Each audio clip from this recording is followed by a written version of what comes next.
Hey, what's up, boys? My name is StevieWunderKid, and today we're going to be doing a quick ranking for all three of the brand new drift tuning cars that just came out as part of the Agents of Sabotage DLC drip feed. I got a couple requests to do this, and I figured I'd give a more concise explanation of each of the cars after I did my builds and reviews of them, so let's jump into it. Hey, boys, before I jump in with these rankings, I want to quick leave a couple notes about a couple of these cars while I'm editing. The first one has to do with the Karen Fudo, which can now actually be purchased from the Southern San Andreas Super Autos website for $9,000. So technically you actually don't have to go find it on the street and steal it. You could just buy it off of the websites. Originally it was a removed vehicle, but Rockstar added it back when they added the drift tuning upgrade to this car, so now it's even easier to get and you don't have to wait around to find one. Another bit of information for the DivKid Jester Classic is that when the drift tuning upgrade is applied to this car, it actually changes its class from the sports class to the sports classics class. Now we'll have a video from Bruffy1322 that talks about this a little bit more, but essentially what his prediction was is that Rockstar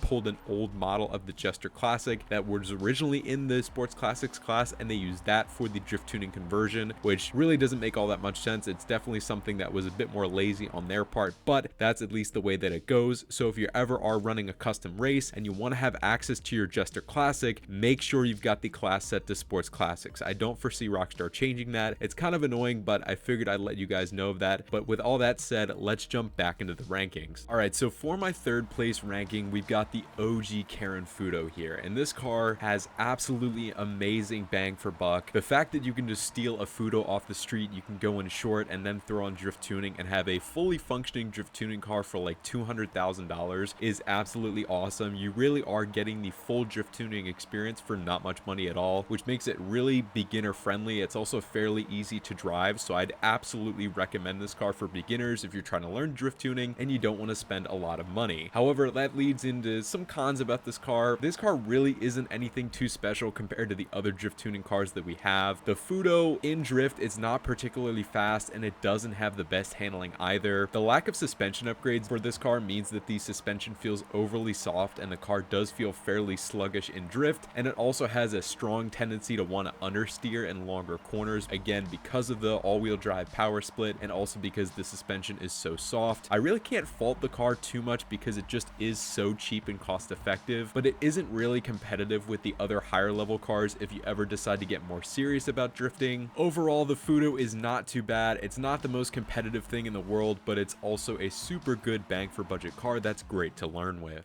And in my second place spot, I've got the Ruined Cheburek. Now this is actually another pretty cheap drift car in comparison to some of the other options we've got, considering you can buy the base Cheburek for about $150,000, and then after the drift tuning upgrades plus any other mods, you're only into it for about $400,000 to $500,000. I think it's a super solid drift tuning car that I really like because of its handling quirks. Now coming from my years of experience drifting with stanced and low grip drift cars, the Cheburek really feels like a great evolution of those older styles of drifting. Since it's mainly rear-wheel drive still, it definitely feels a bit more natural as a drift car compared to the more all-wheel drive heavy drift tuning cars that we've got, and you can also still drift this car with the mid-drive speed boost if you'd like and if you know how to use it. Generally, I'd say the Cheburek is pretty smooth and decently quick for what it is. This is mainly due to the removal of the original handling flags that were on this car, which really unlocks quite a bit of power with this thing, and combined with that rear-wheel drive drivetrain, as I said before, again, it just feels a bit more natural. It's not the most competitive car in the world and definitely takes a bit more finesse and experience to drive properly, but I still find it to be very fun and generally a bit more exciting to drive than the Fudo. And for my first place pick, of course, we've got the DivKid Jester Classic. You probably could have guessed this already, that this would be my #1 pick if you caught my initial video covering this car. I honestly really can't find that many faults at all for this car. It really is an amazing package that offers a decent price, good customization, and great overall driftability. The Jester Classic is both smooth and fast with that drift tuning upgrade applied. It's definitely on the heavier side, but that works out really well because the car is so powerful. It's kind of the same story as we saw with the Cheburek. When the handling flag is removed after the drift tuning upgrade is applied, this car feels so much quicker and way more fun to drive than its original version. I'm gonna preemptively say here that this is the best overall drift tuning car in the game because of that combination of being so smooth and fast, even more so than something like the Remus, which tends tends to be a bit more grippy and snappy at times. Now obviously I am going to do some more testing and research before putting together a full ranked list, but at least for now those are my thoughts, and I'd say it's a must buy now for a drift tuning build, so definitely go ahead and check this car out, and I promise you won't be disappointed. And that's going to conclude a quick ranking for all 3 of the brand new drift tuning cars that just got added to GTA Online. As always, I'd love to hear your guys' thoughts in the comment sections down below, and while you're at it, feel free to drop a like on the video and also subscribe, because I am going to be releasing some more drift tuning content in GTA Online in the coming weeks, especially of course going through and ranking every single drift tuning car that we have. So yeah, stay tuned for that, but in the meantime, thank you guys so much for watching, and I will see you guys in the next video.